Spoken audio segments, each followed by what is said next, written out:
Welcome to the Slop Temple. We pray this video helps. You begin by prepping and lighting immediately.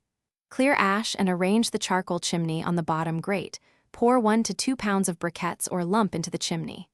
Once done, place a fire starter or wadded newspaper under the chimney and light in 3 spots so embers spread quickly.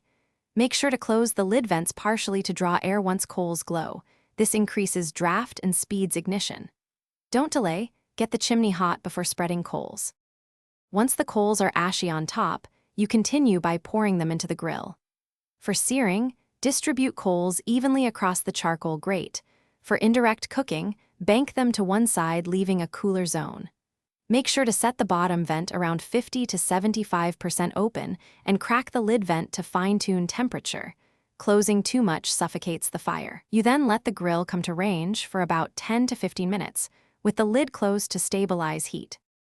You finish by placing food on the grate and managing heat as you cook.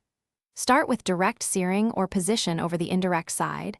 Use an instant-read thermometer to track doneness. For longer cooks, add fresh coals preheated in a chimney through the side vent and make sure to keep vents adjusted so temperature stays steady.